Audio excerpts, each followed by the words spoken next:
Hello anh em. Trong video World of Warcraft hôm nay, Maximo sẽ nói về sự kiện cuối cùng trong phiên bản Classic. Đây là một trong những raid kinh điển tạo nên tên tuổi dòng game nổi tiếng này. Và nhân vật nào sẽ phải ngã xuống ngày hôm nay? Chúng ta sẽ sớm biết thôi. Giờ thì hãy bật phụ đề lên và cùng Maximo bắt đầu nhé. Chắc hẳn anh em vẫn còn nhớ tới Alexandros Moraine, vị paladin dũng cảm của hội Silverhand, đồng thời là chủ nhân của thanh kiếm Ashwinder đúng không nào? Ông ta có hai đứa con trai, anh cả là Reynot, còn đứa em tên là Darian. Ngay khi vừa được sinh ra, cậu em Darian vốn là rất yếu ớt, đến nỗi cậu bé không đủ sức để khóc. Nhưng cha cậu đã mang cậu ra ngoài và đặt xuống dòng nước lạnh. Và rồi, thằng bé đã cất tiếng khóc đầu đời. Tuy nhiên, khi Alexandros trở vào để người vợ yêu quý cùng ngắm nhìn đứa con bé bỏng của họ, ông phát hiện ra cô ấy đã ra đi bởi vì ca sinh khó. Kể từ giây phút đó, Darian luôn được cha mình thương yêu hết mực, bởi vì nó có đôi mắt của mẹ. Nếu Alexandros mất luôn cậu bé, việc đó sẽ giống như ông lại mất đi người vợ yêu dấu của mình một lần nữa. Nhưng tình cảm Alexandros dành cho cô Út sớm bị tên Dreadlord Balnassa, lúc này đang trong cơ thể Saidan Rohan lợi dụng. Trong một lần Darian bị thương, Alexandros trách móc đứa anh trai là Reynot vì không bảo vệ em mình cẩn thận. Balnassa biết là nhóc Reynot rất cay cú, nên quyết định thêm dầu vào lửa. Hắn lên tiếng bên vực nó và nhoi vào đầu thằng bé những suy nghĩ đố kỵ với em trai, cũng như sự ghét bỏ đối với cha mình. Sau đó, Reynot thông đồng với Balnassa. Nó nói dối với cha rằng Darian bị bắt cóc và lột xác sống và bị đưa đến Stratholme. Với tất cả sự vội vàng, Alexandros và ông bạn thân Fairbanks liền chạy đến Stratholme và nhận ra họ đã rơi vào một cái bẫy. Vô số xác sống đang chờ săn họ ở đó. Fairbanks sau đó bị tách khỏi Alexandros. Tuy vậy, vị paladin dũng cảm ấy vẫn tiếp tục chiến đấu. Cứ mỗi khi ông vung Ashwinder lên thì vô số quân undead lại ngã xuống. Nhưng rồi, ông bắt đầu đuối sức. Đôi tay ông tê dại đến mất cảm giác và làm rơi thằng Ashwinder. Đột nhiên, Reynot xuất hiện. Hắn nhặt lấy thanh kiếm của cha và đâm sau lưng ông. Alexandros kết thúc cuộc đời oanh liệt của mình vì bị chính con trai mình phản bội.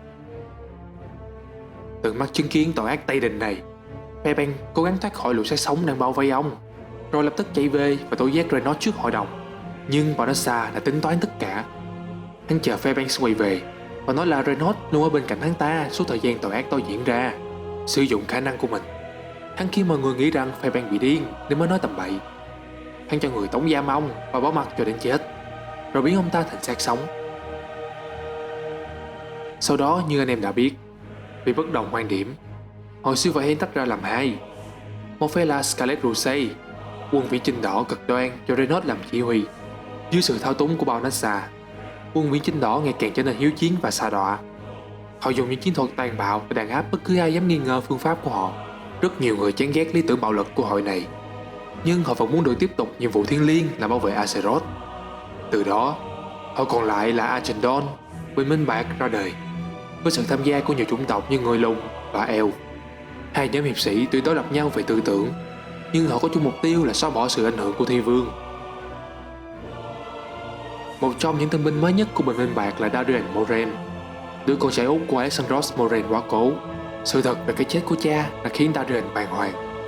Anh hiểu rằng đối với cha, không có điều gì đau đớn hơn việc phải chết dưới tay máu mủ ruột thịt của mình. Suốt một khoảng thời gian, Darian nghi ngờ niềm tin của mình vào ánh sáng, nhưng hy vọng đã quay trở lại khi anh gặp được một trô già tên là Zabra Hex. Theo lời kể của Zabra, Darian biết rằng linh hồn của Alexandros đang bị giam cầm trong pháo đài bay Nasramas của quân Scourge.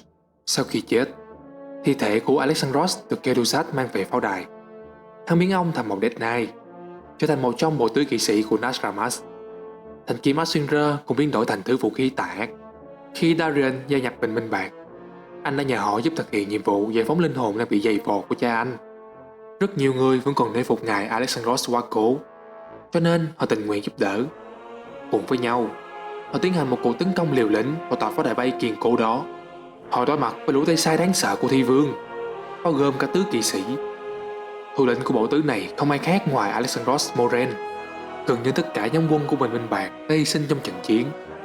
Darian cho đánh bại được cha mình trong thực tơ kẻ tóc và toàn mạng trốn thoát. Bất chấp mọi thứ, anh đã lấy lại được thanh Ashwinder, một vũ khí thiêng liêng gắn bó với danh tiếng của cha anh. Sau cái chết của Alexandros, thanh kiếm đã bị tha hóa bởi Lich King. Nhưng Darian có thể nghe thấy ai đó đang cố nói chuyện với anh từ bên trong thanh Ashringer. Và anh sững sờ khi nhận ra đó chính là giọng nói của cha mình.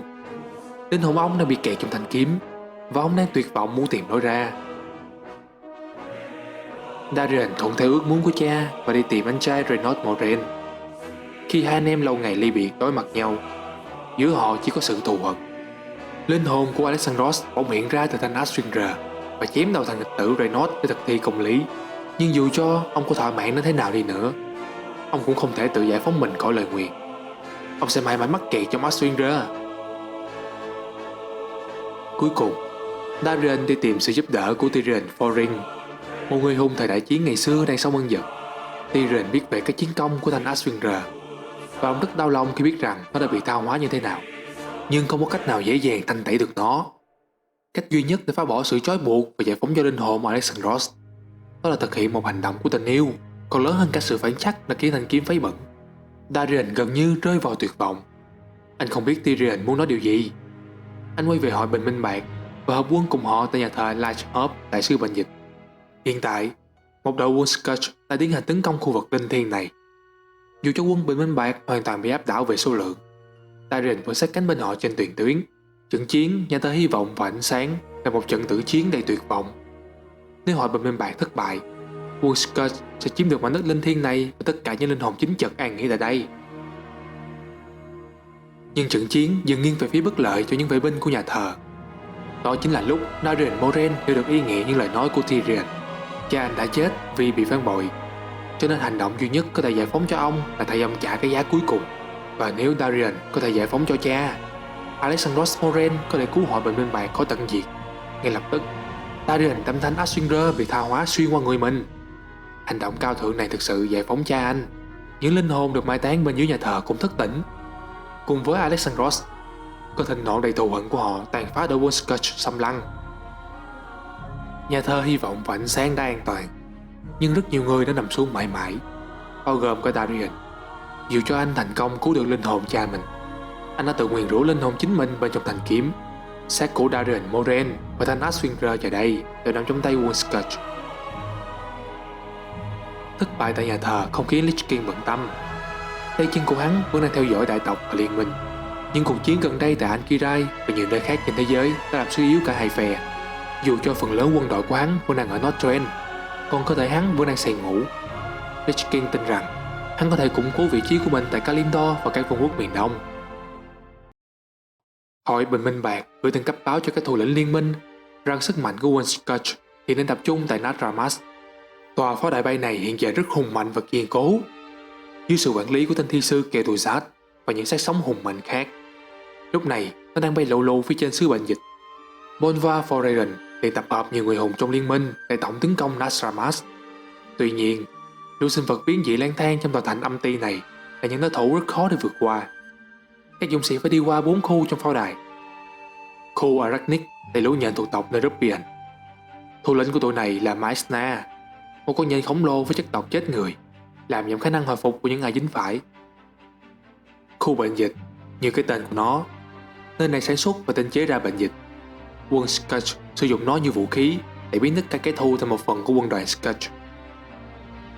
Khu quân sự, nơi những chiến binh đã ngã xuống sẽ bị Ketuzat dùng thuật chiêu hồn tái sinh thành các chiến tướng tinh nhuệ của binh đoàn sát sống. Đứng đầu khu này là bộ tứ kỵ sĩ tử thần. Sau khi Alexandros bị đánh bại, Baron Rivendell trở thành thủ lĩnh mới của bộ tứ. Khu Construct, nơi thí nghiệm lên cơ thể người chết. Bằng cách ghép nhiều cái xác lại với nhau, chúng tạo ra những sinh vật kinh tởm với nội tạng trào ra ngoài. Chùm của khu này là một quái nhân giống như Frankenstein, được tạo ra từ cơ thể phụ nữ và trẻ em đã chết. Các anh hùng phải đánh bại cả 4 khu vực thì mới có thể tiến vào hang ổ của đồng băng. Anh em còn nhớ con rồng được chính tay Arthas hồi sinh trong Warcraft 3 không? Con rồng Sapphirone đó chính là lá chắn cuối cùng ngăn cản đội quân đối mặt Ketuzat. Sau khi đánh bại Sapphirone, cuối cùng các anh hùng đối đầu với Ketuzat. Tên thi sư giải phóng tất cả sức mạnh của hắn xuống đầu họ, nhưng dù mạnh mẽ như thế nào, Ketuzat cũng phải ngã xuống. Hợp lượng tro cốt của hắn được mang về nhà thờ Lighthope. Liên minh đã thành công trong việc ngăn chặn cuộc xâm lược quy mô lớn của quân Scourge. Dù cho họ không thể phá hủy được Nadramas, chẳng còn cái nào dám ở lại trong pháo đài nữa. Nó dần trôi trở về Northrend. Tuy nhiên, Sau khi đưa chiếc hộp tro cốt về nhà thờ, cha Inigo Montoya đã phản bội bệnh minh bạc và mang chiếc hộp đó cho Lich King. Vì thế, câu chuyện về Gerusat vẫn chưa kết thúc ở đây. Còn về phần Inigo Montoya, hắn ta được Lich King biến thành một thi sư, như một phần thưởng cho công lao của hắn. Vậy là phiên bản World of Warcraft Classic kết thúc. Ở tập sau, chúng ta sẽ bước sang phiên bản kế tiếp, một phiên bản kinh điển khác tạo nên danh tiếng của trò chơi. Hãy cùng chờ xem cuộc viễn chinh rực lửa của Illidan anh tôi ở video sau nhé. From my own homeland.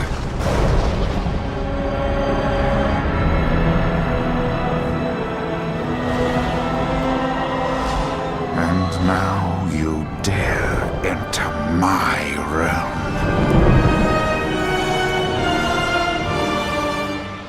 You are not prepared.